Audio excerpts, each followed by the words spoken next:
de Ideias e pela ID Cultural. O PING, como vocês puderam ver hoje, né, quem participou aqui das palestras, quem participou das atividades na escola inteira, né, participando da escola inteira aqui, é um encontro com muitas possibilidades de informação e conhecimento para integrar todas as idades, estimulando a criatividade, a sensibilidade, a colaboração e todas as oportunidades de expressão e transformação a partir da cultura, da arte e da educação. E por falarmos em colaboração, não é sozinho que se faz um festival desse porte, né? Então, por isso, gostaria de agradecer, em nome dos organizadores, ao André Carrano e a Clara Miné, que realizam o festival junto com a Tatiana, pela Cardápio de Ideias e pela ID Cultural, e agradecer aos nossos patrocinadores, a Prefeitura da cidade do Rio de Janeiro, a Secretaria Municipal de Cultura, a Cultura Inglesa, a Nasajon Sistemas, a Estácio de Sá, a Redditor e a Hércules Vigilância. Além de um agradecimento especial à Escola Eleva, que abre as suas portas para que a gente ocupe aqui durante esses 2 dias, podendo transformar esse evento, esse festival, né, num evento público, num evento gratuito e num evento de interesse social. Agradecemos a presença de todos vocês. Para quem chegou agora, gostaria de lembrá-los de um dos nossos acordos, que é: as perguntas são feitas, anotadas num papelzinho, a nossa produção vai passar um papelzinho para vocês, e eu vou ser aqui uma espécie de porta-voz dos pensamentos e das falas de vocês, nesse momento que a gente vai ter um convidado super especial, Vicky Muniz, que é nosso artista brasileiro e idealizador da Escola do Vidigal, que vai contar pra gente um pouquinho dessa história. Então, Vicky, por favor.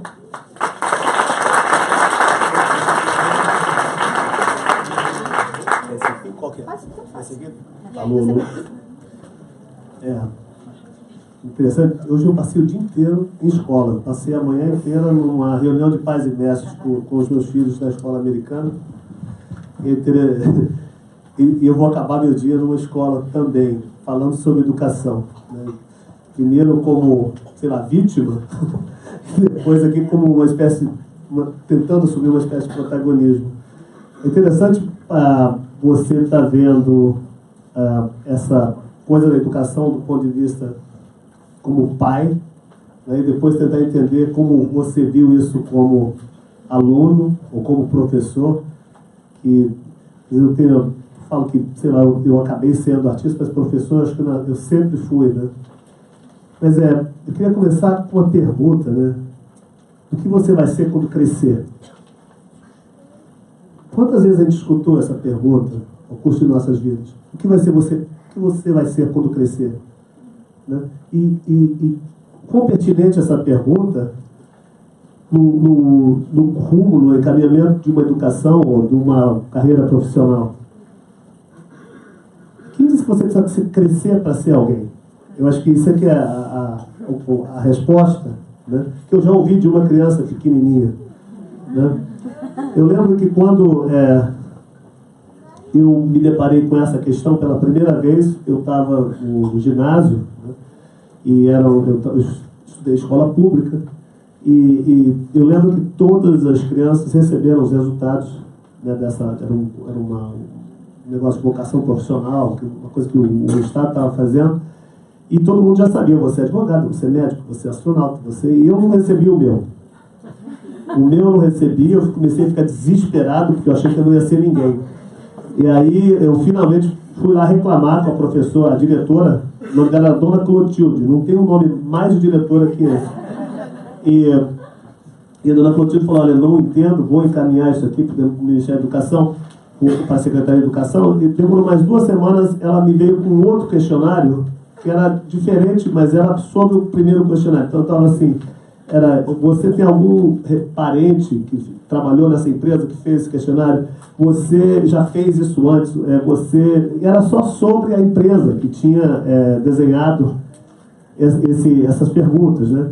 Eu respondi todas elas não, e eu descobri que a razão pela qual eu não havia recebido os resultados da primeira vez é porque eu fui a única pessoa em 16 anos que esse teste havia sido concebido, que acertou 150 perguntas para uma profissão só, né? Então, é coisa linda, não podia ser outra coisa. E era para ser advogado. O que eu queria dizer com isso é que, assim, então, não tinha dúvida que eu seria advogado, né? O que eu queria... Eu estou contando essa história porque hoje eu entendo exatamente por que eu respondi as questões da maneira como eu respondi e o que levou o resultado do teste a ser aquele, né? Porque as perguntas estavam relacionadas no potencial retórico da criança, de estabelecer questões entre a realidade e a maneira de descrevê-la. Na verdade, é tudo que eu faço como artista. Mas espera aí, eu não era para mim ser advogado, né? Eu acho que tem um problema no funcionamento de como essas perguntas têm que ser respondidas, porque elas têm uma lógica puramente funcional. Isso fala muito sobre educação, né? Eu acho que educação, né? Está falando de educação, vocês já pararam para pensar de onde vem isso? Qual é o começo da educação? Educação é uma atividade, uma manifestação da nossa civilização que ela já se manifestou, né, de diversas maneiras ao longo da história. No começo talvez bastante elitista, né, só algumas pessoas tinham acesso à educação, a um conhecimento um conhecimento convencional da história, da sociedade, que ia além daquilo que a família estava podendo passar para você. E assim, as primeiras manifestações mais assim, organizadas disso a gente vai ter talvez no começo do século XVIII, fim do século XVII. E isso vem... Você tem primeiro... tem uma coincidência aí, né? Está assim, no meio da época do iluminismo, a época que o conhecimento começa a ter uma relevância muito maior nas nossas vidas. E a gente está aí também no fim de um império, que é o Império Britânico, talvez o último e o mais significante. E o que acontece? Engraçado, essa é uma ideia que eu empresto, né, do Sugata Mitra, que é um outro educador indiano muito interessante, que ele fala que talvez tenha sido o grande network, a organização, que era essa ideia de você ter um Império Britânico. Ele era feito uma grande organização de partes, né, que se comunicava através de língua escrita, né? Era uma grande network, era uma grande máquina, né? Tipo, mesmo você imagina um computador hoje em dia. E para alimentar essa máquina, que era crescente e que culminou no desenvolvimento, que culminou com a Revolução Industrial, né? A gente começou a desenvolver uma outra máquina, que é a máquina da educação, para poder alimentar essa primeira máquina, que era a máquina da burocracia. Então, assim, a educação, como a gente conhece ela hoje em dia, ela foi desenhada para suprir o mercado de trabalho da Revolução Industrial primariamente com técnicos e burocratas. Gente que sabia escrever e gente que sabia fazer conta. Ou gente que sabia fazer conta que podia fazer ponte, outras máquinas, né? Essa ideia era a mesma ideia que leva ao meu teste vocacional. Ele tinha uma lógica, né, de aproveitamento. Eles estavam criando indivíduos para realizar certas funções. A coisa é puramente funcional. O Império Britânico se desfez, a Revolução Industrial assumiu outras diretrizes, foi para outros lugares, e a gente acaba com uma educação que não mudou nada. A educação continua exatamente, a formulação em quase 2 séculos continua sendo a mesma. Só que, como a gente não tem mais uma necessidade assim, básica, existe essa necessidade, mas ela não é primariamente de técnicos e burocratas, né? Acabou que todo esse processo começou a virar uma coisa em torno dele mesmo. Então a educação, as pessoas falam que o principal objetivo das universidades é produzir professores de universidade, né? A gente está criando uma educação por ela mesma, quase com uma lógica circular. O mundo mudou, mas o mundo mudou mais ainda nos últimos 20 anos. Quando a nossa relação com a realidade, o nosso meio ambiente, seja ele natural ou social, ele se transformou radicalmente com o advento da internet, da conectividade das pessoas. E eu acho que mais do que nunca, a gente tem que olhar de novo para o que quer dizer educar.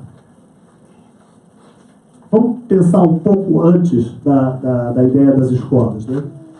Vamos dizer, o índio, ele educa a criança. O que é educar? Educar é você preparar uma geração futura, preparar os seus filhos e os filhos do teu entorno, né?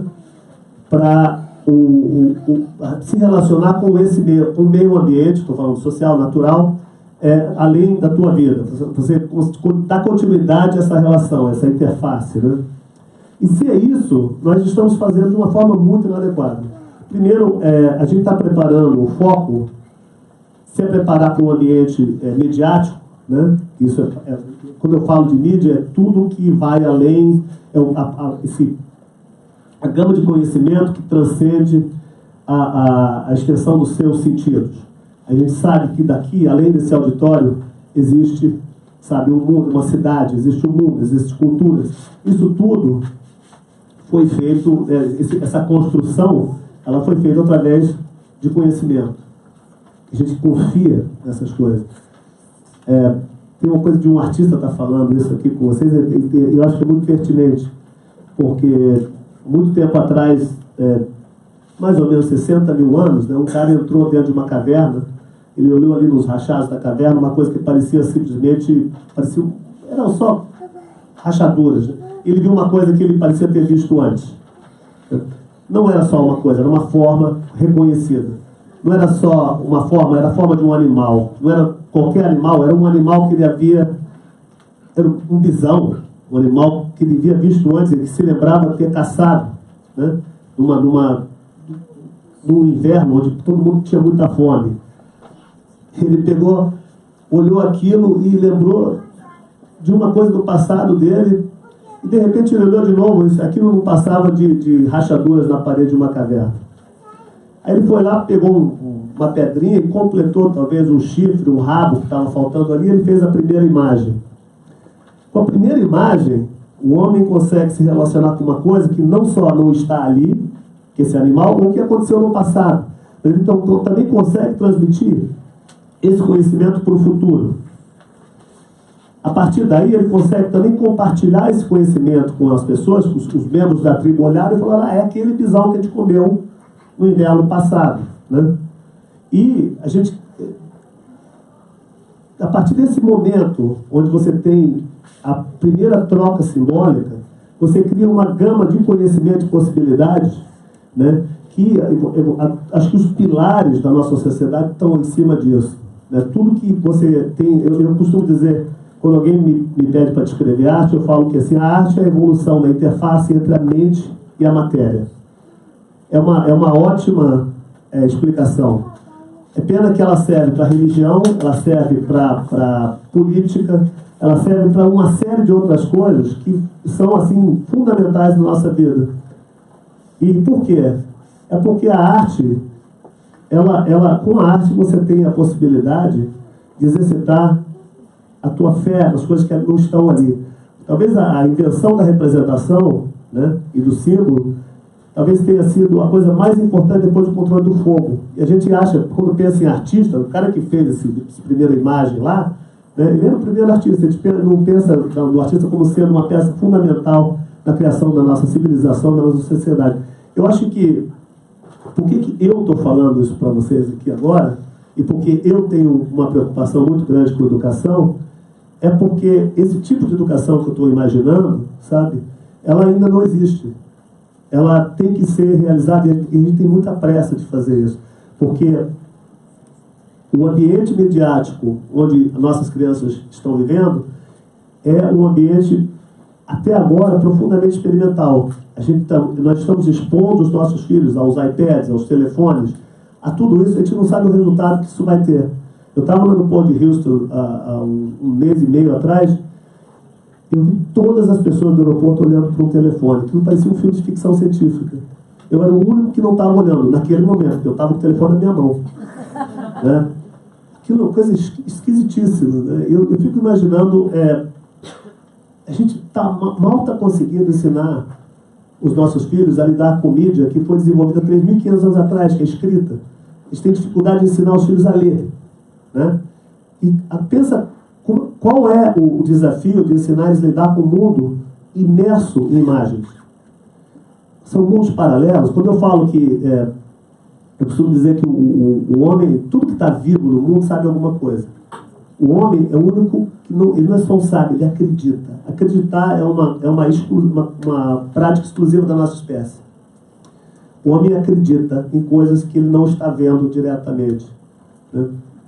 E durante 50 mil anos ele desenvolveu essa prática do acreditar. Ela nos serviu muito para estabelecer conhecimento que podia ser preservado, compartilhado, disseminado. A ideia do conhecimento se tornou uma coisa de valor, né?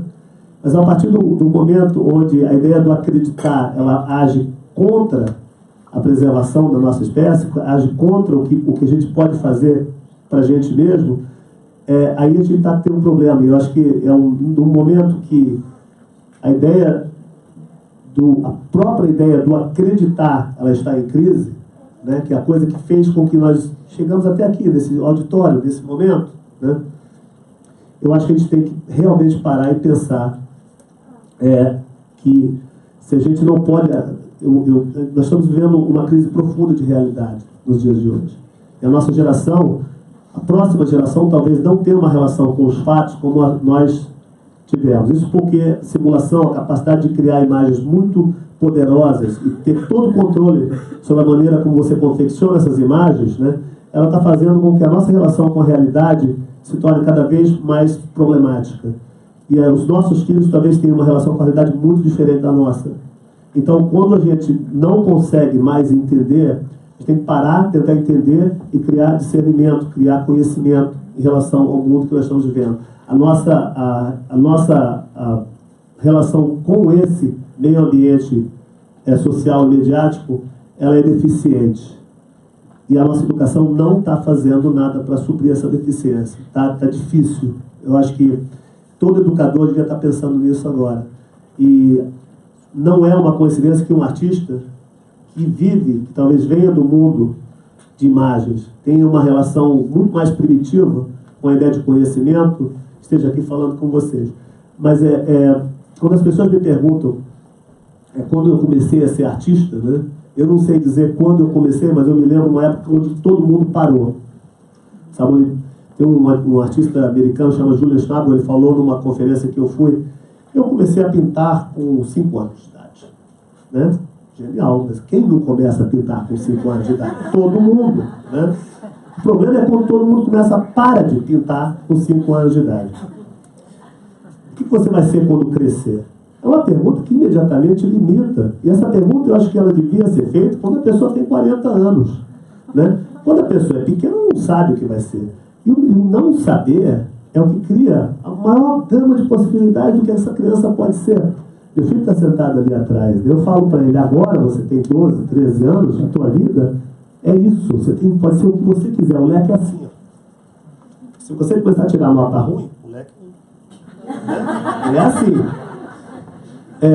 E aí vai, né? Você vai criando uma linha até onde você vai poder ser só uma coisa. E que essa linha apareça tarde, não cedo, né? Aprendizado é uma coisa que lhe acontece de uma forma ou de outra. De novo, no Sumatra Mito, nesse dia, eu aconselho você ver o TED Talk desse cara, que é muito legal. Que ele fala, esse cara me deixou um computador do lado de fora de um vilarejo na Índia. E assim, em 2 semanas, as crianças que sem saber inglês, estavam discutindo a teoria da relatividade e ciência genética. Porque não tem jeito de você impedir uma criança de não aprender alguma coisa, né? Eu tive uma educação... o Mark Twain, o escritor americano, ele fala uma frase maravilhosa, que é: eu nunca deixei a escola interferir na minha educação. Eu não devia estar falando isso numa escola, né? Até meio errado, mas eu acho interessante o nível em que a escola consegue interferir, né, na formação do indivíduo.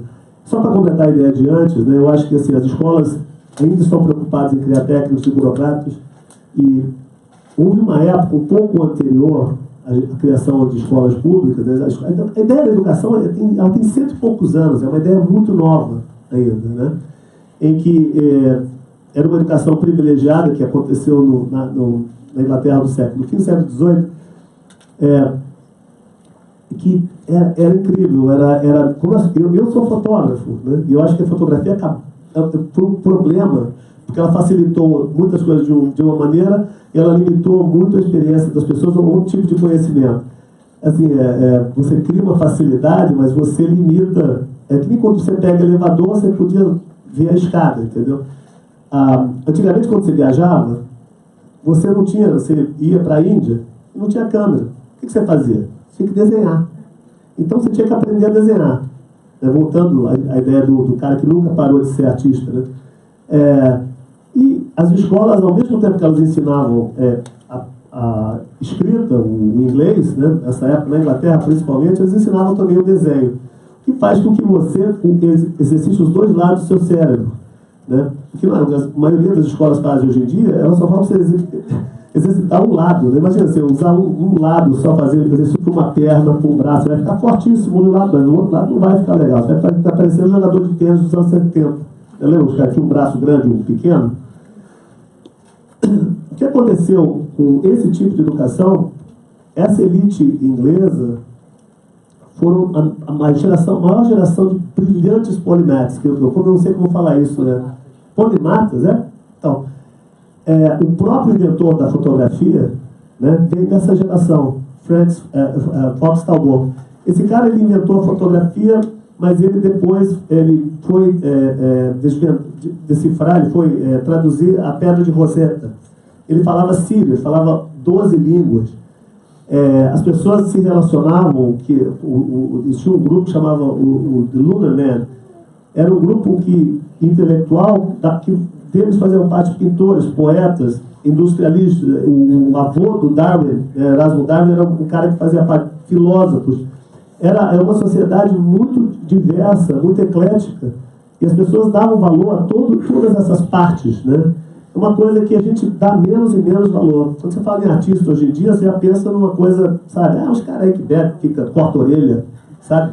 É uma coisa disfuncional, né? Eu acho interessante isso. Como é que faz isso aqui para ir para frente? Do lado? Aqui? Tá. Tá, eu quero adiantar, porque eu até pedi a minha amiga ficar um pouco atrás de mim. Se ela fizesse do meu lado, eu vou me distrair tanto, vou começar a falar de uma tia, né? Falar assim.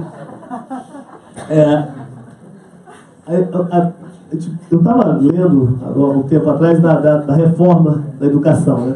E uma da medida provisória sobre a reforma da educação. E uma das partes é assim, você ter que ter essas diretrizes de currículo, né, que faz com que você tenha que decidir mais cedo o que você vai querer ser, né? Aquela pergunta vai aparecer antes, né?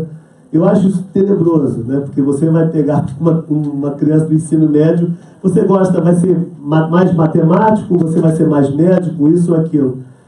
Eu, assim, da minha parte, eu acho que a escola tem que expandir, tem que abrir esse leque de experiências, tem que ser muito patente, né? O máximo possível, né? Até você pegar e realmente ter a necessidade na emergência de realmente uma tendência, né, da parte do aluno, ele vai buscando ele mesmo o trajeto. Eu falo por mim, porque eu me lembro, a minha primeira memória, eu estou num sofá, ele é verde, acinzentado. Eu estou com a minha avó. Minha avó, ela tem uma experiência incrível de educação. Ela nunca foi na escola, né? E essa pessoa que nunca foi na escola está me ensinando a ler. Ela ensinou ela mesma a ler. Ela decodificou sozinha os livros dos filhos dela. É um gênio, foi minha avó. E ela está me ensinando a ler de uma forma muito peculiar. Ela põe o dedo em cima de uma palavra e ela avança o dedo e vai descobrindo a palavra, né? Eu lembro do dia que ela estava me ensinando palavras como jararaca, urutu, cascavel, de um livro, era uma enciclopédia, não era conhecer a enciclopédia, que meu pai tinha ganhado no jogo de bilhar. Eu lembro do dia que ele trouxe num carrinho de pedreiro os livros para casa, eram os únicos livros que nós tínhamos. E eu aprendi a ler muito cedo, com 4 anos e meio, foi quando ela começou a me ensinar. Quando eu fui para a escola, aos 7 anos, né, eu já estava lendo livros que não tinham mais imagens. Eu estava lendo Júlio Verne, já estava lendo coisas já bastante adiantadas. Mas, para meu desespero, né, eu tive que... a professora começou a mostrar sílabas e letras, eu não entendi nada. Então eu olhei aquilo e falei, cara, o que é isso? Como é que picou a palavra? E agora o que faz? É porque eu tinha aprendido, minha avó, ela me ensinou... Opa! Eu sou um disléxico autodidata. Ela me ensinou a ler a forma das palavras inteiras. Então ela aparecia de uma forma narrativa. Sabe quando você não consegue, você não lembra do número para desbloquear o seu telefone, mas você lembra do jeitinho do seu dedo? É assim que eu leio até hoje, entendeu? Então, eu sou disléxico, mas eu me ensinei, minha avó me ensinou a ser disléxico. Então, o que acontece? Quando a professora fazia ditado, né? A pessoa falava, carro, não sei, eu desenhava um carro. Então parecia taquigrafia, uma coisa antiga, lembra que a secretária tinha que fazer aquela shorthand, que era uma coisa... E eu comecei a desenvolver um sistema de taquigrafia pessoal que fazia com que os meus cadernos, na época, parecessem a ala egípcia do Museu Metropolitano.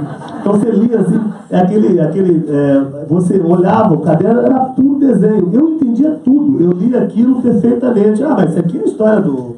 Isso aqui é Machado de Assis. Aqui, sabe? Era só desenho. E eu continuei assim por 3 anos. Hoje, eu posso garantir, a pessoa que vocês vieram aqui na palestra, eu sei ler. Tá? Não fico preocupado com isso. Fiquei escutando um analfabeto falar por 45 minutos, é meio chato, né? Mas eu aprendi, eventualmente, a ler e escrever pelo sistema fonossilábico. Mas eu dei uma sequela, sabe? Eu continuei a desenhar. Por isso, quando eu falo assim, eu lembro quando todo mundo parou de desenhar, é porque foi o momento onde eu comecei a desenhar mais. Quando você começa a adquirir linguagem simbólica, você começa a entrar em contato com letras, com palavras, com números, é sempre o que acontece, você vai perdendo a relação direta que você tem com as coisas. Você começa a criar generalizações, e a árvore ela fica como símbolo da árvore, não é mais o conjunto das folhas, a textura...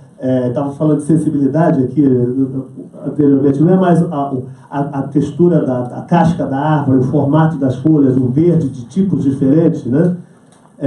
Ela fica um símbolo. Então a gente vai perdendo a relação sensual, a sensorial que a gente tem com aquilo. E também a relação que ela extravasa, ela passa, ela transcende a simplicidade do símbolo. Né? Você imagina o cheiro da árvore, você pensa numa árvore que você viu antes. Então, nesse momento, a gente vai perdendo essa parte que o artista tenta preservar, né? Às vezes as pessoas, elas bebem, elas se drogam, às vezes eu acho que é para... Ou a arte tem muito a ver com isso, é para recuperar um pouco desse eterno regresso, sabe, de uma realidade pré-linguística. Uma realidade onde você tem acesso direto às coisas, né? Nessa realidade, ela é muito rica. Como artista, eu tento preservar isso, porque eu acho que isso te possibilita entender as coisas muito além do que elas representam de uma forma, da forma mais básica, sabe? Isso é muito interessante. Eu me criei, e foi assim que eu me tornei artista. Quando eu tinha 14 anos, eu ganhei um concurso estadual para fazer aulas de desenho acadêmico. Então, eu com 14 anos, eu passava todos os meus dias desenhados de pessoas nuas. Essa é uma polêmica que tem agora o cara nu no museu. Eu tinha 14 anos e desenhava um cara direto, né, gente? Mas aquilo nunca pareceu nada demais. Eu saí desse processo como um artista. E eu fiquei sempre pensando o que era ser isso. Eu fui para os Estados Unidos com 21 anos e eu consegui a entender um pouco mais do que era, e eu entrei, por muita sorte, eu falo, você tem que ter sorte, porque você tem que estar fazendo a coisa certa e mostrando para as pessoas certas que vão saber admirar ou entender o que você está fazendo. E eu consegui um sucesso, um êxito naquilo que eu estava fazendo, que me permitiu até voltar para o Brasil algumas vezes para mostrar. Quando eu cheguei aqui, eu vim de uma família super pobre de São Paulo, né? Meu pai, ele foi garçom a vida inteira, minha mãe era telefonista, aposentada, depois a gente morava num lugar muito, muito pobre da cidade. E, de repente, eu tenho uma exposição no Museu de Arte Moderna.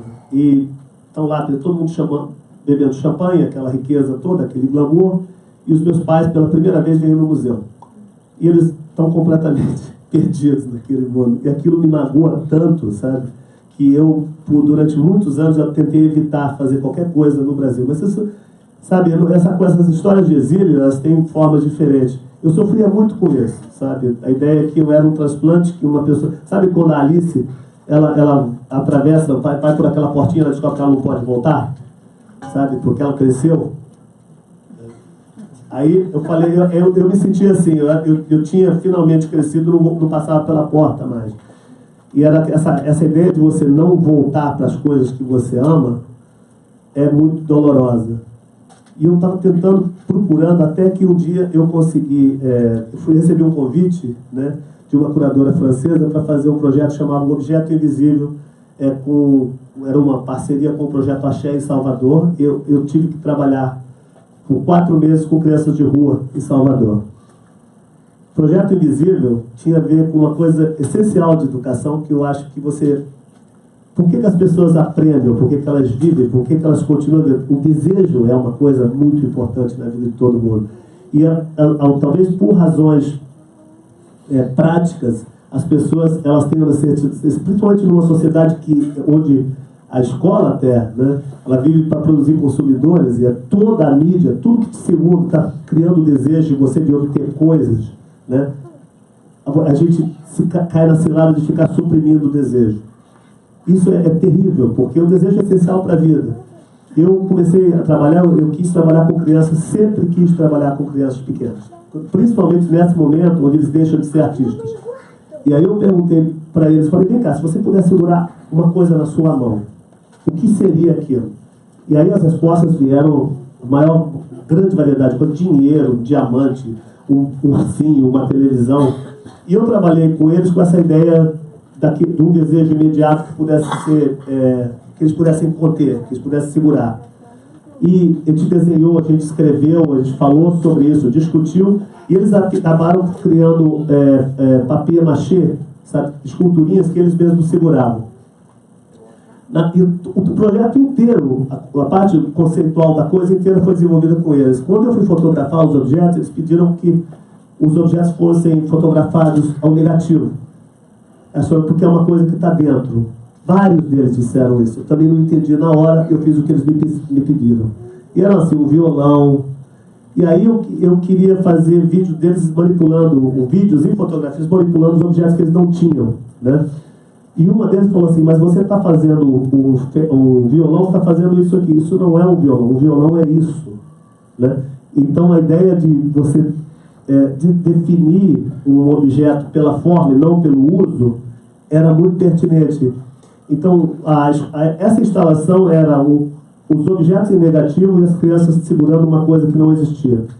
Era baseado numa escultura do Giacometti, que chama Objeto Invisível, que uma figura africana segura um objeto inexistente.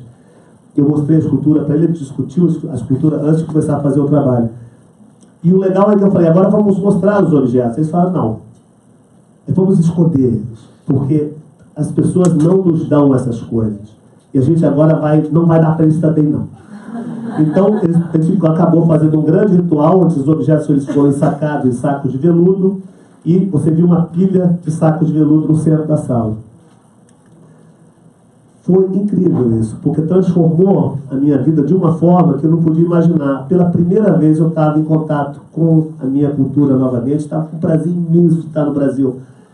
Eu estava na Bahia, né, e eu descobri que eu estava cuidando daquele menino pobre que eu tinha deixado aqui, antes de ir para os Estados Unidos.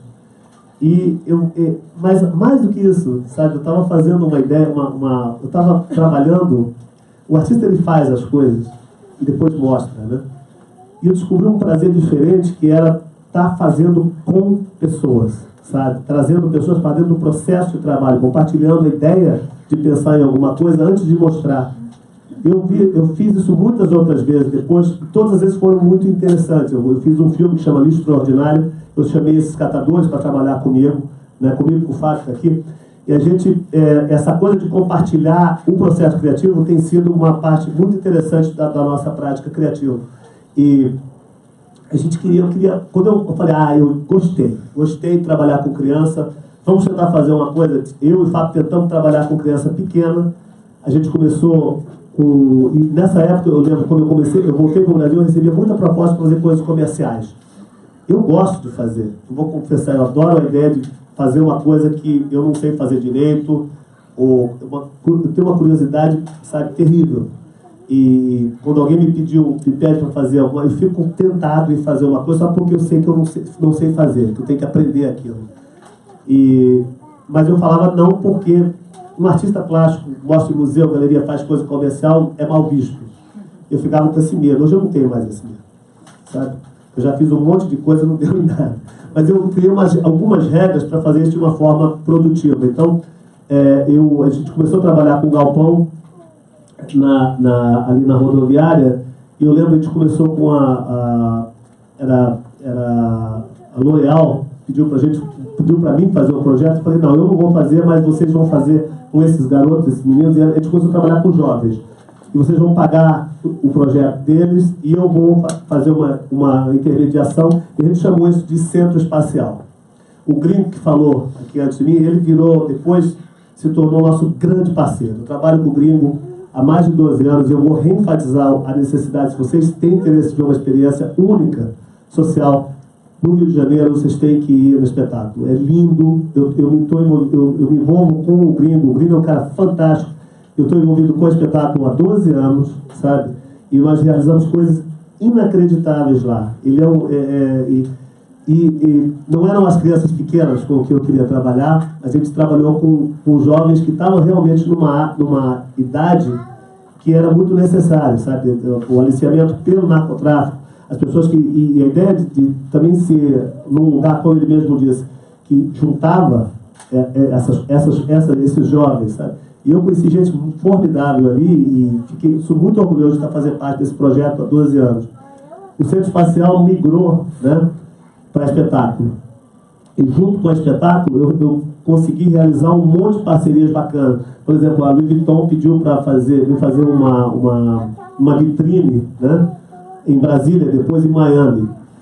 O que eu fiz? Eu falei, olha, não, vocês vão fazer com esses jovens, eu e o Fábio vamos coordenar tudo isso, vocês vão ter exatamente o que vocês querem, a campanha, a vitrine, o lenço chique, né, em seda, e esses garotos vão trabalhar nisso. E o que era legal é que os garotos eles estavam fazendo uma coisa que depois eles não viam só como um projeto escolar, eles iam ver no mundo real, eles podiam usar aquilo como parte do portfólio deles.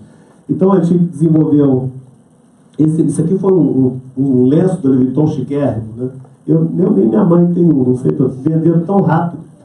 E eles trabalharam com o logo, eles trabalharam com a ideia do logo, e foi muito bacana. E isso também custeou a escola de fotografia da espetáculo durante muito tempo.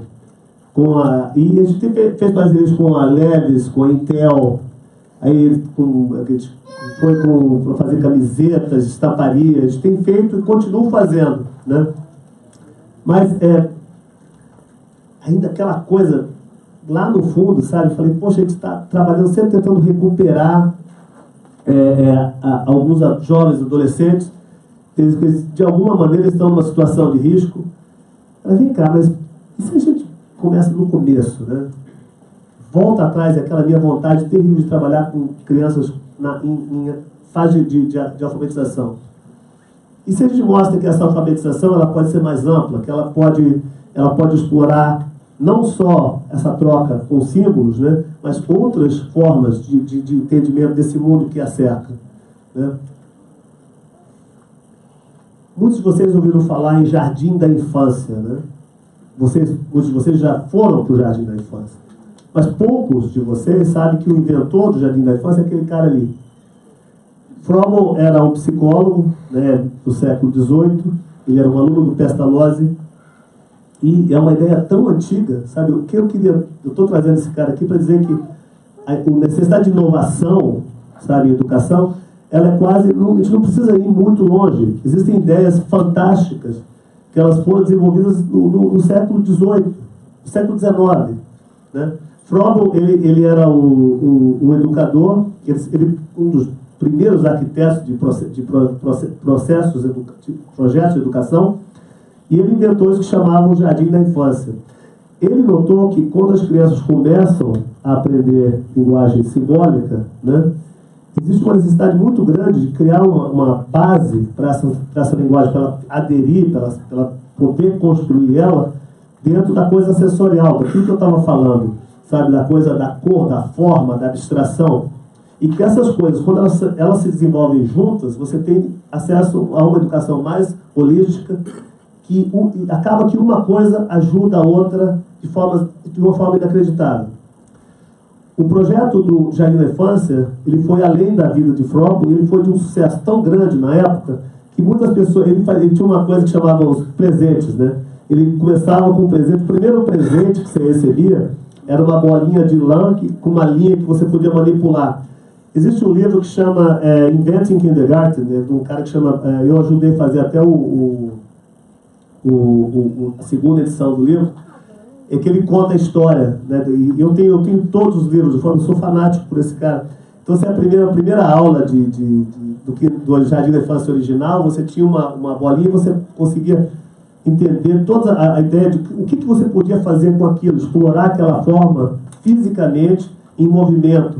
Então você já começa, é lindo a poética disso, você começa com o átomo, né? Você começa com a ideia de órbitas, você começa com a ideia da esfera, da partícula, né? E daí ele vai em formas que são mais interativas, mais modulares, né? E ele inventa os blocos, né? O cara inventou os bloquinhos de brincar, né?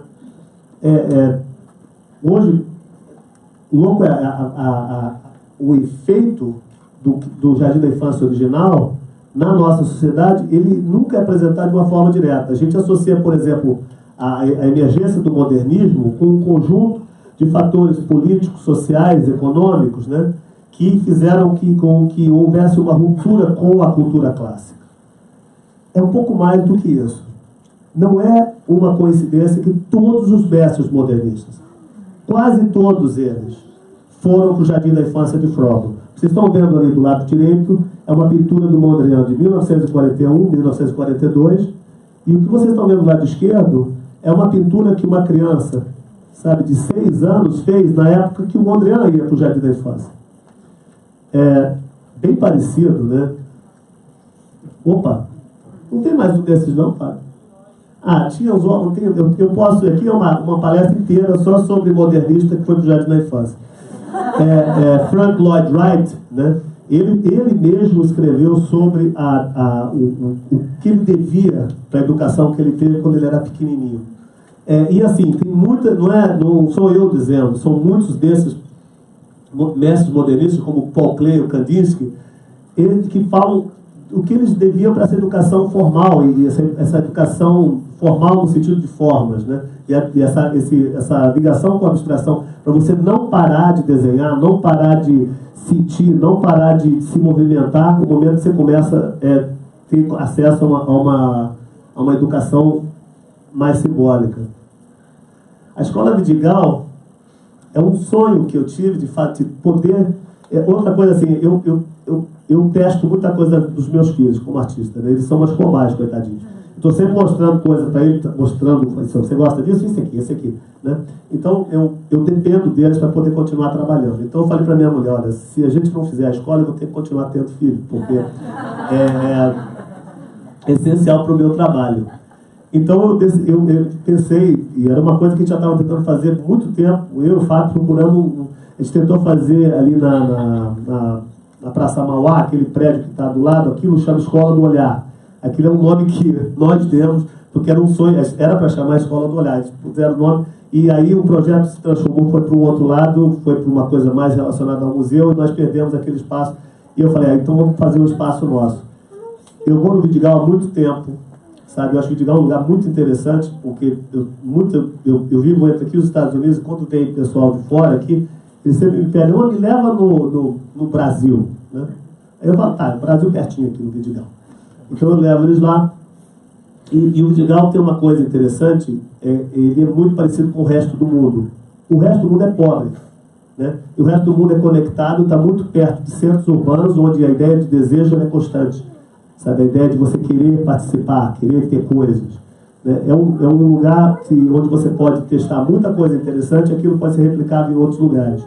E é um lugar onde você pode gerar programas que podem ser usados em outros contextos. Então, a ideia da Escola Vidigal era criar um espaço que tivesse essas qualidades, onde as pessoas pudessem se relacionar com habilidades múltiplas. E um pouco tentar pegar a ideia do kindergarten, do Froebel, de você conseguir criar programas onde você continuasse expandindo o universo da criança, além das trocas simbólicas que a escola oferece, né? E trabalhasse em testes sobre isso. Trabalhasse de uma forma experimental em relação a isso. Eu comprei uma igreja evangélica, a igreja desabou, acho que uma semana depois que eu comprei, né? Tem alguma coisa esquisita aí, sabe? Eu comprei, a igreja caiu. E aí eu levava as pessoas, né, os meus possíveis investidores, eu falava assim, olha, vamos fazer uma escola aqui. Eles olhavam aquela igreja desabada, estava cheia de perereca, de sapo, né? Não, parecia estou descrevendo uma cena do Apocalipse, mas era o que estava ali. E eles olhavam aquilo, achavam feio. Ninguém... E aí eu falei, vamos fazer o seguinte, vamos construir nós mesmos. E eu peguei uma companhia, uma firma de Nova York, a gente fez um espaço, como a gente não sabia muito bem o que a gente queria, nós fizemos um espaço muito versátil, dá para trabalhar muitas coisas ali, e ainda é o caso, a gente pode, é um espaço de uma escola que você pode transformá-la da forma que você quiser, né? O que tem no prédio são dois prédios, né? Um prédio de cima que é uma sala comum, que a gente realiza eventos às vezes, e embaixo é uma residência para professores. E a parte de baixo é a escola em si, que são 3 andares. No primeiro andar, mais assim, para dança, yoga, expressão corporal, música corpórea. A parte do meio é a parte de informática e a parte de baixo é a parte de arte. A ideia também você imagina aqui que as crianças... outra pergunta, né? Que meus filhos chegam para casa às vezes e falam assim, a escola é chata, né? E você tem que falar a mesma coisa que seu pai falou para você, né? Não é maravilhoso, né? Mas você falava para seu pai que a escola era chata. Tem um pouco de verdade nisso, sabe? A escola é um pouco chata. Escolas estão tentando mudar hoje em dia e acelerar essa relação para competir com um ambiente muito mais engajador, né? Que o resto da tecnologia e da mídia oferece. Então, as crianças, quando ela vai para casa, ela vai louca para ir para casa para fazer o quê? Para jogar jogo, para ligar o telefone, jogar joguinho e ver televisão. Então, o jovem hoje, ele consome o mundo de fora, né? Ele chega através de 2 coisas. Imagem, quando eu falo imagem em termos amplos, né? É o jogador de basquete, é o pagodeiro, é o funkeiro, é a Beyoncé e tecnologia. Mas isso aparece como um giver, assim, uma coisa que aparece e ele absorve isso de uma forma passiva. Porque a própria natureza desse tipo de produto, ela se apresenta da forma como ela pode ser consumida mais facilmente possível. Eu lembro de uma coisa lá de trás, né, do Projeto Axé, quando o Cesare La Rocca, ele falou uma coisa linda para mim. Eu falei, mas vem cá, o que você está ensinando suas crianças? Ele falou, eu estou ensinando essas crianças a serem seres humanos. Ele falou, você sabe uma coisa? Não é o ano de escola que eles passam aqui. No fim do ano eu faço um espetáculo. E vem todas as pessoas, o Caetano Veloso, o Gil vem todo mundo bem vestido, a gente vende as cadeiras, as mesas, e essas crianças se apresentam. Elas apresentam o que elas fizeram. Tem a percussão, tem a capoeira, tem a dança, tem a roupa que eles fazem, eles mesmos. E uma vez na vida, essas crianças de rua são aplaudidas. Ele falou, muda a vida da criança completamente no momento que uma criança de rua é aplaudida. Ela nunca vai ser a mesma criança. Nunca, nunca mais. O momento que uma criança que está acostumada a consumir esse tipo de tecnologia e de imagem, ela descobre que isso é como a tela do computador, né? Não é aquilo que está ali, tem uma maquininha ali dentro. E você pode mexer com aquela máquina. Em vez dela pegar e ficar em casa vendo televisão, ela vai poder ir para a escola virtual e vai ter sempre uma pessoa ensinando ali e ela vai poder fazer um desenho animado. Em vez de ela pegar e ficar jogando o joguinho, ela vai poder ir para a escola de casa e vai poder fazer o joguinho dela. Vai dar aula de Scratch, vai dar aula de programação, de computação, de animação. E as crianças vão ter acesso, vão poder entender que esse mundo que elas consomem tão rapidamente, ele é um mundo que elas podem ter ela pode exercer um papel de protagonismo. Elas podem botar o pé na porta e entender o que está atrás daquela telinha. Como que ela pode mexer ali dentro e transformar aquele mundo. Ela vai se sentir dona desse mundo de uma certa forma. O nosso projeto, ele está começando agora, e eu quero, assim, enfatizar que uma das coisas que nós queremos fazer é criar também uma espécie de ágora. A gente quer criar um centro onde ideias de educação que têm relação com tecnologia e com imagem podem ser discutidas. Qualquer pessoa aqui na plateia que tem ideias, assim, que queira testar ideias, queira fazer qualquer coisa com um grupo de crianças, e a gente escolhe um grupo de crianças geograficamente, as pessoas que estão mais próximas, que estão trabalhando com os mais novos agora, eles vêm diretamente de uma creche, né, da Dona Zezé ali, em cima do Avrão. E agora que a gente está um pouco mais organizado, a gente tem um endowment, a gente tem um fundo, a gente vai, a partir do ano que vem, a gente vai começar a trabalhar com crianças mais velhas. Né? Mas a ideia é justamente tentar também, a gente já trabalhou com o MIT, com a Columbia University, e a gente está criando mais e mais parcerias com escolas e qualquer pessoa que estão tentando desenvolver projetos que tenham a ver com a alfabetização visual, alfabetização tecnológica. E poder também dar experiência para essas crianças que estão trabalhando com isso. A gente vai desde a parte do Fábio, pena que isso aqui podia ser uma coisa maior, né? Eu já falei para burro. Vai desde trabalhar com Scratch, também trabalhar com hardware, como é que chama? Raspberry. A gente trabalha com montagem de hardware. Então, a ideia é assim, que as crianças que vão trabalhar na parte de tecnologia, elas têm que montar o próprio computador. Né? E as crianças que trabalham com arte, elas podem desenhar também em tablets, porque aí, entre desenhar em tablet, desenhar com carvão ou com lápis, eu acho que as coisas, tudo isso tem o seu lugar, né? Mas você pode também dar um upgrade nas ideias do Frobel, né? Que você montar e criar programas também, porque hoje eu acho que o futuro também de educação tem muita coisa a ver com game. Eu dei tem som, é tão engraçado isso aqui como é que chama isso aqui? Make. Você consegue colocar tinta que faz barulho. Então você está atravessando tipos de sentidos, né? Isso aqui é um projeto da Daisy. A Daisy que veio a gente está com a gente desde o começo, lá do Galpão Aplauso, ela trabalhou com o Gringo também, e hoje ela dá aula. Isso aqui é um projeto que a gente fez, que une a ideia de identidade, né, que são os posters grandes que a gente acaba produzindo, e eles colocam a identidade deles em cima. É um projeto recente. E tem um vídeo que eu queria mostrar para vocês, que está aqui. Pode botar o som? É um projeto com a Columbia University, com biogenética.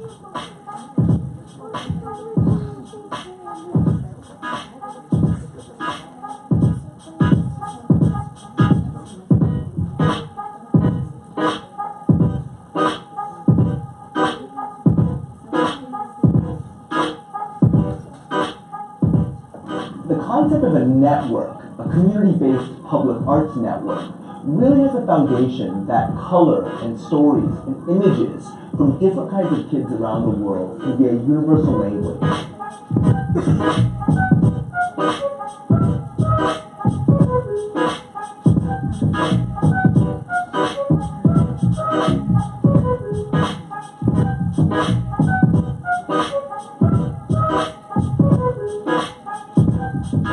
Many times the idea of sciences and the arts are separate. They're the idea of these two sides, these two polarities, these two different sides of a single coin.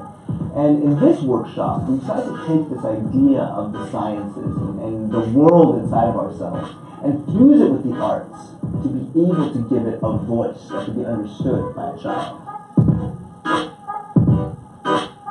So for the kids here, my part is to teach them about the science aspect, and I've been introducing them to the concept of cells and bacteria. A proposta da Escola Vidigal é desenvolver competências nas crianças que são importantes para a vida, principalmente no mundo tecnológico que muda o tempo todo.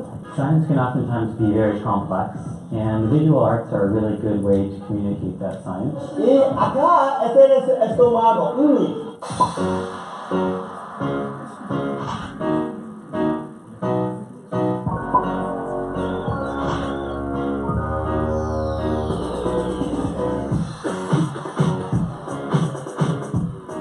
Being able to take this concept of recycling and then be able to integrate sustainability education about why it's important to recycle and what can be used for upcycling and taking trash and reusing it has immense value, I think, for the future of all communities. All of a sudden, instead of being a thrown away piece of wood or a piece of metal or plastic, it becomes a canvas. It becomes an opportunity for growth.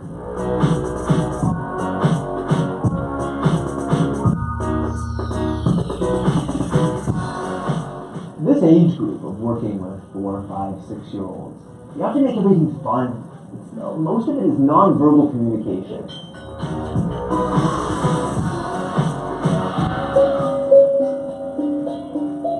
When they arrive at camp, just all crazy, yeah, all full of energy. But once we can release this energy and then be able to meditate and put our hats of imagination on and start thinking about how are we going to show ourselves, how are we going to show what's happening in our bodies, by the time they come down here to paint, they're ready to paint.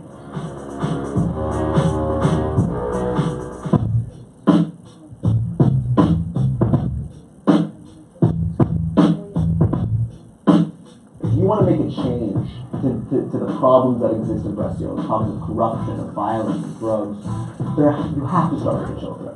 You have to start with the next generation. I am not from Brazil. I am not from Michigan. But being able to interact with people who are, being able to learn from them, I think has immense value. I think this is a favela that has changed, that is changing constantly. And when I look at the trash and what this kind of symbolizes, is this idea that everything's transforming.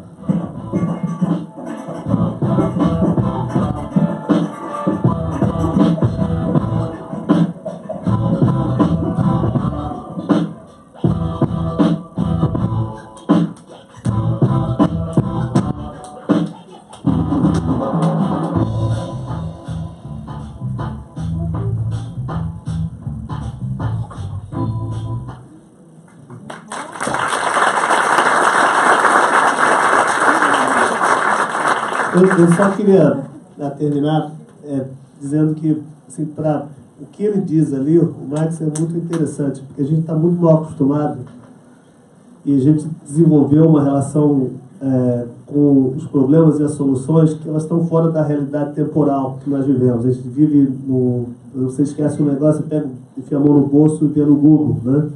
E talvez a gente fala em crise, em problemas que estão nos afligindo na sociedade brasileira, estou falando local mesmo. E a gente tem que entender que esses problemas talvez são do tipo de problema que você não resolve até em alguns dias, em alguns meses, e não vai ser a próxima eleição ou a outra que vai resolver. E a experiência que eu tenho com o Fábio, a gente está sempre produzindo, situações em que eu faço coisa com chocolate, com diamante, coisa pequena, coisa grande, mas a razão pela qual eu faço é porque o artista tem que buscar experiência, sabe? E nessa busca de experiências a gente conseguiu entender uma coisa, sabe? Trabalhando com criança ou com o pessoal de Gramacho, de catadores, é que parece que a educação é a panaceia para tudo quanto é problema que nos aflige. Se a gente não consegue resolver eles nós mesmos, a gente tem que criar um outro tipo de indivíduo capaz de entender melhor a situação e resolver mais adiante, né? Criar gente mais competente que nós mesmos. E para terminar, né, a ideia de esse indivíduo ele vai ter que responder aquela pergunta: o que você vai ser quando crescer, né? Ele vai ter que responder: eu vou ser um homem, uma mulher, um indivíduo tão completo eu vou poder ter a sensação que eu posso ser o que eu quiser, sabe? A gente está formando os advogados, os médicos, talvez para um mundo que não vai precisar de médico nem de advogado. Talvez a maior parte dos empregos que os nossos filhos vão estar concorrendo, eles não existem hoje, né? O que você vai ser quando crescer? Meio azul. Então, eu acho que essa flexibilidade, ela vai vir... Eu estou escrevendo um livro agora sobre percepção e criatividade. Ela vai vir justamente do tipo de discernimento, sabe? A flexibilidade do intelecto da pessoa em sentir o que está acontecendo e fazer alguma coisa a respeito, né? Eu acho que essa tem sido a qualidade humana que nos levou a estar aqui hoje, conversando aqui. Eu acho que é a única coisa que vai nos levar um pouco para frente. E eu acho que é importante que uma coisa que a gente pode praticar agora e cada um tem que fazer a sua parte. Obrigado.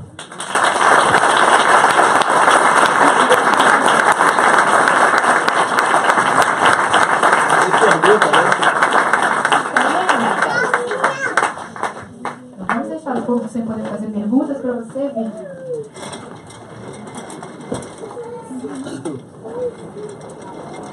Tem cadeira. Vamos sentar um pouquinho, né? Já tá...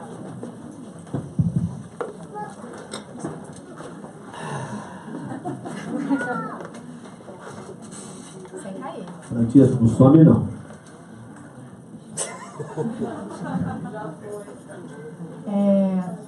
Acho que a fala do Vicky coroa com bastante alegria, né, nosso dia de hoje, com todas as reflexões que a gente teve desde de manhã, Paula apresentando acessibilidade cultural, depois a Stephanie apresentando sobre o Projeto Joca, sobre o jornal que leva as informações do mundo na linguagem da criança e do adolescente.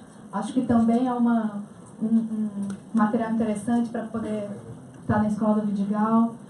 Depois Janaína apresentando um pouquinho da Escola do Olhar, que de algum modo, felizmente, a gente transformou em outra coisa, e a gente tem a Escola do Olhar e a Escola do Vidigal, né? Olha que alegria, temos 2 espaços na cidade.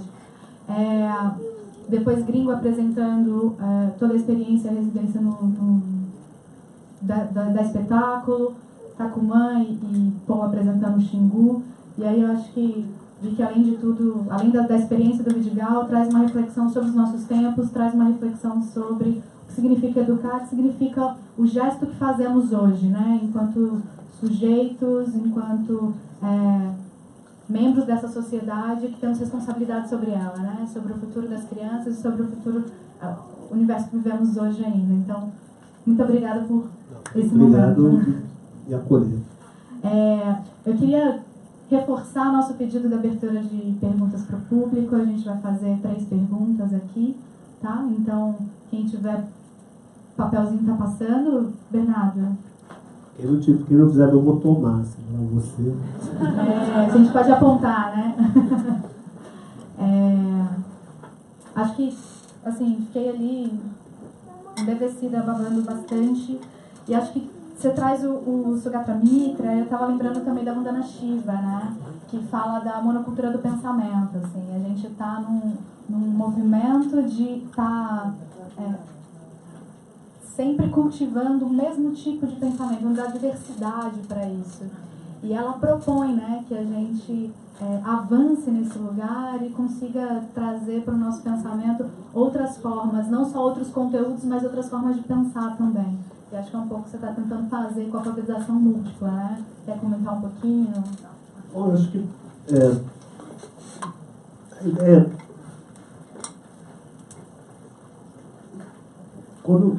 Talvez a ideia de uma alfabetização múltipla, né, ela vai de encontro ao tipo alternativo de discernimento em relação a como a gente se posiciona em relação às coisas que nos estão no nosso ambiente, né? Engraçado, eu até acho que falar assim, me colocar daquela forma, eu sabia que isso ia acontecer, não te falei, sabe? Mas eu faço isso o tempo todo. Sabe? Não porque eu sei as coisas antes, né? É porque eu dou sorte às vezes. Uma coisa que o meu trabalho como artista é justamente criar essa situação de resposta às coisas que me cercam. Acho que sempre foi de uma certa forma. Né? Que eu falo assim, eu não tenho... O Cezanne, ele levava o cavalete para o meio da paisagem, pintava a paisagem, mas nunca era a paisagem como ela era a paisagem como ele conseguia ver naquele determinado momento da história. Né? Eu sou exatamente o mesmo tipo de artista, só que a minha paisagem mudou. A minha paisagem, ela é uma espécie de colagem de referências que se cruzam com uma complexidade, sabe, inacreditável. Eu tento passar isso, não só essa complexidade, mas também a maneira de você conseguir ver uma coisa que é próxima da maneira como você pensa aquilo. Isso tem ficado cada vez mais, tem sido cada vez mais um desafio, né? À medida como as coisas, realmente a mudança de comportamento em relação a como a gente percebe o mundo que está ao nosso redor, ela eu não sei se vocês percebem isso, mas como artista me dá até pavor. Né?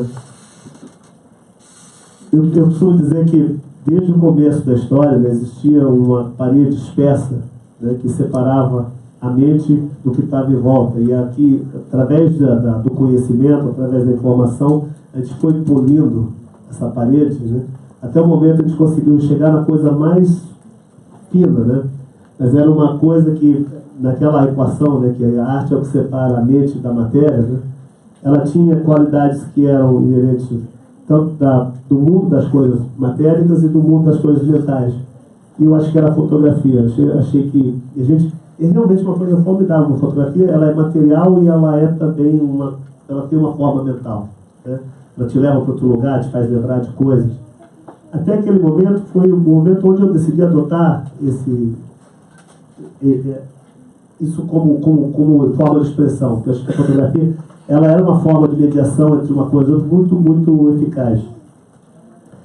Parece que com a imagem digital, né, aquela membrana fina que separava, que tinha aspectos do material e do mental, alguém foi lá com uma agulha e fez pá! E ela não existe mais. Criou uma grande confusão em relação ao que é mental e o que é material. A gente está... A capacidade no fim dos anos 80, começo dos anos 90, sabe, a gente desenvolveu tecnologias muito poderosas de manipulação de imagem. Tanto de imagem que se move, né, como de cinema, como também mas principalmente fotográfica. E técnicas como Photoshop, como Corel, né, elas transformaram a nossa relação com a ideia de documento. Antigamente, uma fotografia, a gente se acostumou com isso, uma fotografia era algo que representava alguma coisa que tinha acontecido. Né? Isso mudou completamente nos nossos dias. As fotografias não estão sendo aceitas em tribunais como prova de nada. E existem essas pessoas que hoje, nesse momento, elas estão mudando, alterando, tirando uma ruguinha, uma espinha no nariz da foto que está no perfil das redes sociais. Né? E em 60 anos a pessoa vai ter exatamente a mesma cara que ela tem hoje. E que ela vai falar, o que aconteceu? Né? Se isso já é uma coisa preocupante, imagina do nível pessoal, imagina o que isso significa em termos de coletividade. A gente está destinado a viver num mundo onde o documento visual, a gente não confia mais nele. E eu costumo dizer que no mundo assim, toda a ideia de civilização, ela foi criada de uma forma sedimentar em cima desses documentos, dessas coisas que a gente tinha como coisas que aconteceram, como fatos. Uns 10 anos atrás eu comecei a me preocupar com isso. Eu escrevi, no meu primeiro livro, no Reflexo, eu escrevi alguns parágrafos sobre o mundo onde você não acredita mais em imagens. Né? E você acredita no quê? Durante quase 200 anos a gente colocou toda a nossa história, pessoal e coletiva, num único meio, que é a fotografia. Hoje em dia você nem olha mais em fotos. Eu compro fotos de família há mais de 20 anos. Eu nunca vi tanta para vender no eBay. Né?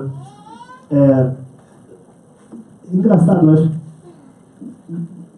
o problema disso, sabe, é que antigamente, ou até recentemente, né, uma coisa havia existido porque todo mundo olhava aquilo e falava, ó, isso aqui está aqui, né? Ó, isso aqui aconteceu.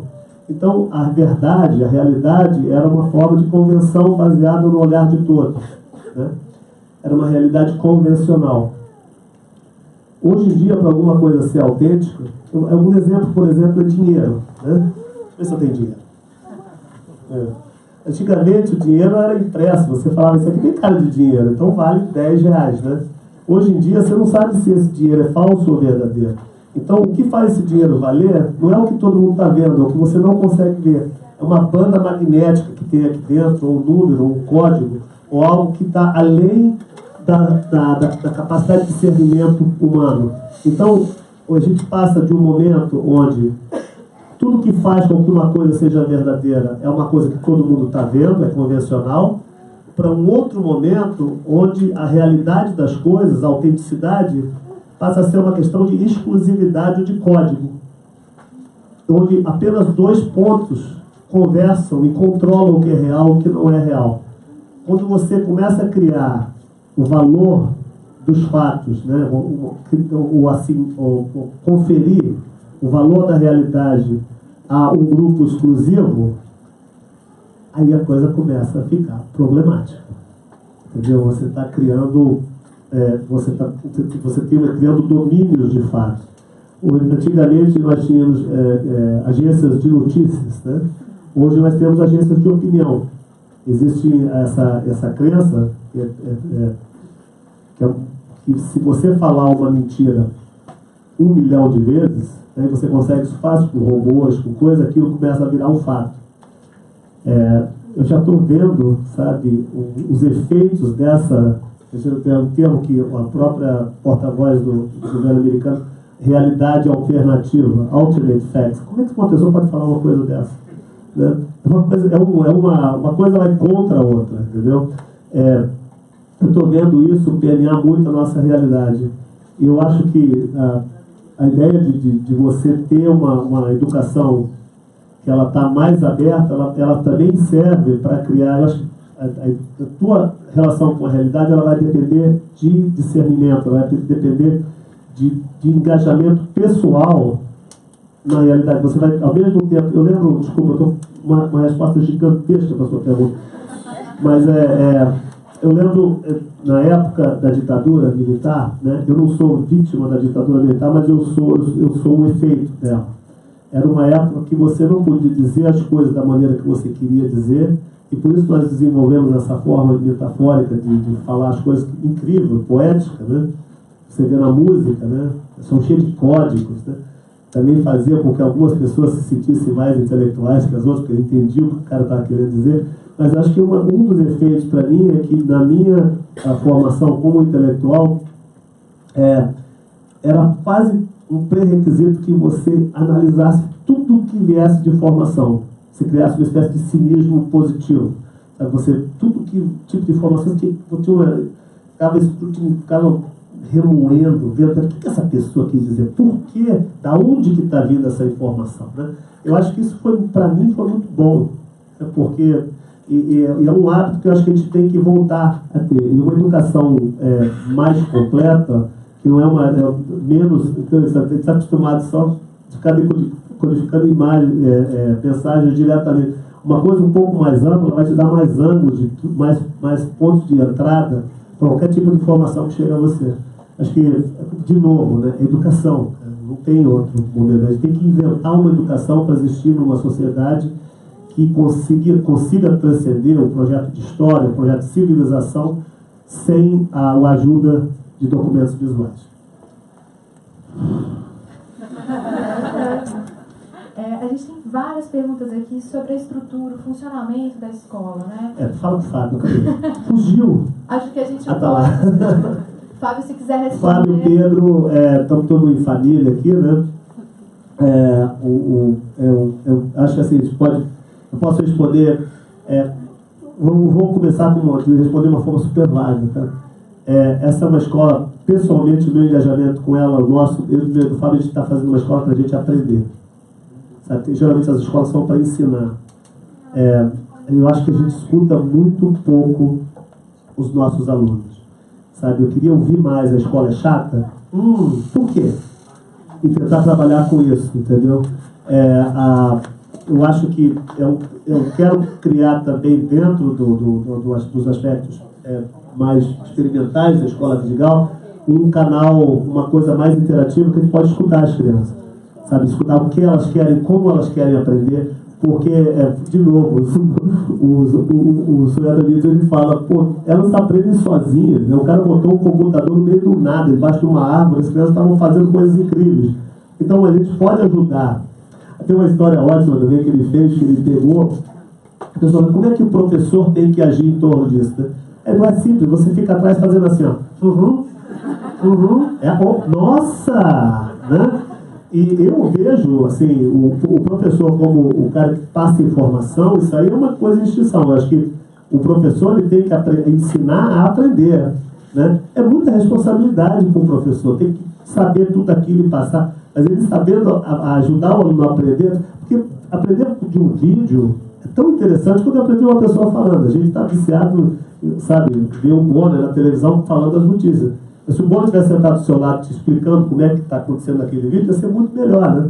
Pena que não tem isso. Mas... Ontem, no Museu da Manhã, a gente teve um seminário falando justamente sobre isso, né? Aprendizado em termos exponenciais, sobre como precisamos inovar as nossas formas de aprender, assim, né? E essa forma de aprender ela precisa estar necessariamente na relação entre os sujeitos, ela precisa estar na escuta entre os sujeitos. O aparato tecnológico ele pode nos ajudar em certos pontos, mas ele precisa ser um mediador também, ele pode ser um mediador. Eu acho isso também, como criar um equilíbrio também, sabe, entre essa coisa que é pura informação, né? A ideia do Mito é fazer uma escola na nuvem, né? Mas você ainda vai ter necessidade da acessibilidade, vai ter necessidade de tocar, de sentir. Ou talvez criasse um tipo de educação que ela separasse essa experiência, ou conseguisse criar realmente uma ideia que você pudesse ter a relação com a informação e a relação com a acessibilidade muito distinta mesmo. Você pode, sabe, eu acho que a coisa de você sentir o aroma, pegar, eu sou louco por comida, faço coquetéis, eu estou sempre mexendo com coisas que me deem vias alternativas de chegar. Eu acho que são... Eu pode ensinar coquetel na escola, mas eu acho que isso é muito importante, sabe? Criar esse equilíbrio entre o que é informação e o que é acessibilidade, porque as duas coisas são muito importantes. Eu queria reforçar que a gente tem várias perguntas sobre o funcionamento da estrutura da escola, assim. Eu acho que a gente tem a gente pode ter outros canais para essa informação, né? Talvez o FAB, talvez o site da escola, tipo, o horário de funcionamento, como os alunos chegam. Acho que tudo isso a gente pode ter outros canais eu quero só adiantar, não é uma escola de formação, é uma escola de orientação. Na verdade, você está apontando para muitas direções o que as crianças podem fazer.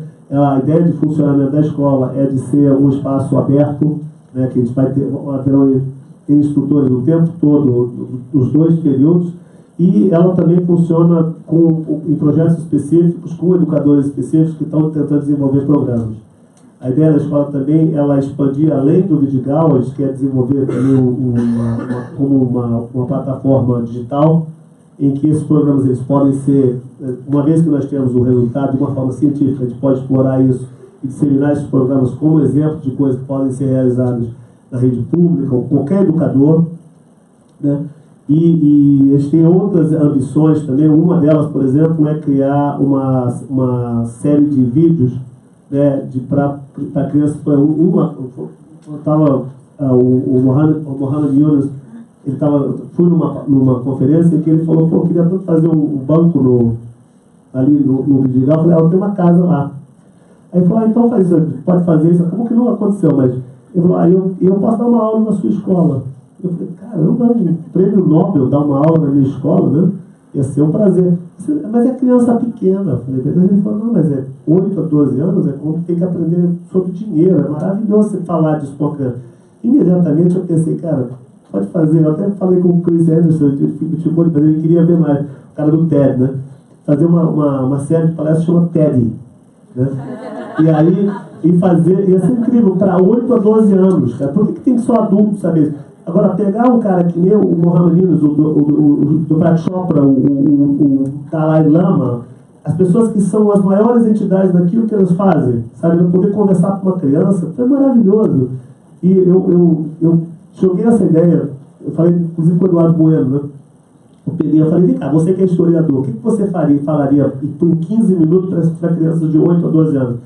Ele falou, fantástico, eu falaria como é que era ter 8 a 12 anos na pré-história brasileira, como é que era ter 8 a 12 anos na época da escravidão, como é que era ser um escravo de 8 a 12 anos, o que era ter 8 a 12 anos na época da República, e daí por diante. Eu falei, cara, vamos fazer, né? Esse tipo de coisa a gente quer realizar dentro da plataforma da Escola Vidigal também como uma espécie de disseminação de novas ideias sobre educação. A gente pode fazer um com as crianças falando também, né? Pode também. Eu acho que tem, Não, mas eu acho que ia ter uma coisa de feedback interessante, porque quando você usa isso e você dissemina esse conteúdo numa plataforma digital, imediatamente você vai ter resposta, você pode saber como usar e como criar um loop disso também. Para a gente encerrar, vou fazer uma última pergunta aqui, que é de alguém que ficou te devendo uma carona no Galileu alguns anos atrás, tá? Leonardo Leterier ali. Então, uma pergunta, como artista, como você lida com os desafios da sociedade atual no hoje? E se a educação resolve a próxima geração, tomara, né? O que podemos fazer até lá? Quer queremos, quer não, temos eleições daqui a um ano. Cara, eu não queria tocar nesse assunto. Não, mas vamos focar no que, como artista, como sujeito, podemos fazer, né? Eu acho que esse espaço, né? Não, mas eu vou falar uma coisa que eu já, talvez vai parecer meio uma tautologia, mas eu acho que esse espaço da experiência, né? Ele ainda não é uma coisa que foi absorvida de uma forma, não é uma coisa que existe nas escolas ainda. Eu acho que ele está fazendo muita, e é incrível, sabe, o conhecimento que a gente já possui e que está separado, jogado por aí, né? A gente houveram assim, revoluções em termos de educação e geralmente elas aparecem depois de crises. Você vai ver Reggio Emília, por exemplo, aparece depois da Segunda Guerra. Montessori aparece também depois. Sempre você vê que tem algum problema e as pessoas começam... De repente as pessoas acordam. Peraí. Bombardearam tudo, quebraram tudo. Eu estou vivo e os meus filhos estão aí. E eles que são a coisa mais importante do mundo. E aí volta o foco para uma coisa mais humanista e a educação volta a ter uma importância diferente. E aí essas ideias aparecem. Sabe, o Bruno Munari, é incrível, da história da educação, as coisas mais incríveis aparecem depois de crise. Então, assim, eu não vou falar, poxa, você está numa crise terrível, vai ter uma educação fantástica daqui a pouco. Não é assim, né? Mas eu acho que justamente quando você está, a gente tem muita sorte, sabe? A gente tem acesso a tipos de experiências, a gente nunca se viajou tanto, a gente tem, quase todo mundo aqui já comeu lagosta, entendeu?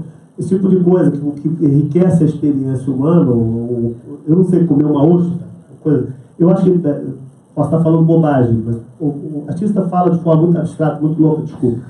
Mas eu acho que a gente tem muito acesso a muito conhecimento. E às vezes quando você começa a questionar a própria existência, a tua própria liberdade, né, de poder dizer, você começa a ver também o espectro de um retrocesso intelectual que eu estou vendo, entendeu? E acho que todo mundo está vendo. E que esse retrocesso ele tem a ver com o meu trabalho de uma forma mais direta possível. Sabe? Eu trabalho com o tecido da realidade. O meu trabalho é desenvolver uma relação entre a pessoa, uma relação crítica, uma relação dinâmica entre a pessoa que está vendo o que eu estou fazendo e o que a realidade representa para ela. Sabe? Eu acho que eu tenho uma responsabilidade grande como artista em fazer isso. Sabe? Ser a parte do artista. E eu estou vendo essa realidade entrar num processo de corrosão profundo. Sabe? Quando eu vou falar diretamente, eu sou americano e brasileiro, né? Quando você vê tanta mentira, tanta calúnia, sabe, parecer real, e você não ter um processo assim, mas prove, ninguém prova mais nada. As pessoas falam o que querem, de quem elas quiserem, sabe? As pessoas chamam uma outra pessoa de pedófilo, mas não tem prova nenhuma. sabe? Não tem, sabe? E outra coisa pior do que tudo, sabe? Eu vou cair num assunto corriqueiro agora, desculpa desviar, mas para você ver como a ideia de realidade ela está em crise, né? Teve uma polêmica muito grande sobre o caso que aconteceu em um museu, né? Aí as pessoas, eu sou referência, as pessoas vêm para mim e perguntam: o que você achou daquilo? Eu falei: do quê? Daquela cena. Eu falei: cara, como é que você quer que eu me pronuncie sobre uma performance que eu não vi? Eu não tenho o que falar. Eu não sei se foi boa, não sei se foi ruim, não sei se foi feia, não sei se foi bonita. Eu não estava ali. Da mesma maneira como eu não posso me pronunciar, você não pode criticar. Você foi? Você estava ali? Não. Então você também não estava ali. As pessoas reagiram não pela performance que elas não viram, não pela exposição que elas não visitaram, elas reagiram por causa de um vídeo que não foi nem o artista que produziu, nem a associação cultural ou a instituição promoveu.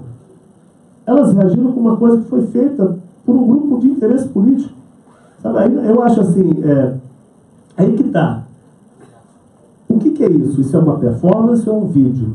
O que é isso? Isso aqui é uma exposição ou são uma colagem de coisas, exposição que está sendo apresentada para algum fim, com algum tipo de retórica presente? Esse tipo de conhecimento, sabe, que a gente tem que estar muito ligado. Eu não defendo nada disso, nem ataco. Eu não tenho como me posicionar. Eu acho que no futuro, né, e eu sou pai também, sabe, é uma coisa assim, eu tenho uma posição muito completa em relação a isso. Eu acho que, como pai, a gente tem que exercer discernimento e tem que saber o que é melhor para os nossos filhos. Mas tem uma coisa que não é ruim para os nossos filhos, se nós agirmos com discernimento e com sabedoria, é a ideia do que eles podem ter, a experiência que eles podem ter visitando um museu, né? É a mesma coisa as pessoas falam: nossa, eu tenho medo de assombração, vamos acabar com os cemitérios, né? Não é assim, não é por aí. Eu acho que museus são onde a gente vai falar de museu aqui, vai mais de 1 hora, você me desculpe, mas eu acho assim, eu estava só mencionando isso não para lidar com um assunto polêmico, eu não quero me pronunciar a respeito, mas para lidar com a forma como a gente está vivendo uma realidade muito complexa, né? E que eu acho que a educação tem um papel pivotal em equipar as pessoas, o indivíduo no futuro, para lidar com isso de uma forma melhor do que nós estamos lidando. Sabe? A gente está lidando isso de uma forma muito pobre. Quando você vê um cabeçalho de um post e acha que você já está entendendo tudo que está acontecendo, sabe? A gente nunca teve acesso a tanta informação, um mundo tão grande, mas nunca de uma forma tão superficial como nós estamos tendo hoje. Eu acho que isso aqui tem que consertar. Essa história, justamente, a ideia de você poder usar essas plataformas, você usar, mas só para terminar, sabe, eu acho que a gente tem aquela ideia do mundo, né, que o mundo vai acabar, nos filmes, né, com aquela versão distópica que a máquina vai aprender a pensar que nem o homem e vai matar o homem, né? Eu acho que o problema é muito pior que esse, cara. A gente está começando a pensar pior que a máquina, né? A gente está pensando em formas binárias, onde é preto e branco, outro dia, mas é isso ou aquilo, sim ou não? Fala, cara, a inteligência não é preta nem branca, a inteligência é cinza, sabe? Tanto porque não existe preto absoluto nem branco absoluto, até isso é cinza, sabe? É onde você consegue discutir, onde você consegue negociar, onde você consegue ver a gama interminável de possibilidades que qualquer questão oferece, né? É ali que você está pensando, é ali que você está agindo como uma pessoa consciente. Consciência, acho que vem disso também. Eu me sinto consciente quando eu sinto que eu estou pensando, né? Uma coisa bem cartesiana, mas eu acho ainda que isso é válido, entendeu? E a gente tem que educar o indivíduo para estar podendo lidar com essas coisas melhor do que nós estamos. Ele está fazendo isso de uma maneira muito pobre. Vicky, muito obrigada. A gente tem aqui uma pessoa que gostaria de se voluntariar para a Escola do Vidigal, então a gente pode falar com o Vicky. A gente quer estar precisando. Está precisando de dinheiro também. Quem quiser voluntariar, fala com o Fábio ali, ó. Tá? E eu agradeço, sabe, vocês poderem estar e assim, a gente tem desafios muito grandes à frente, tem desafios de segurança, a gente está lidando com as coisas como elas estão acontecendo, mas a gente está muito contente com o que a gente realizou até agora, a gente está se organizando bem, e acho que o ano que vem a gente vai estar bem mais avançado e a gente vai poder trabalhar com muito os projetos. Obrigado. Então, de novo,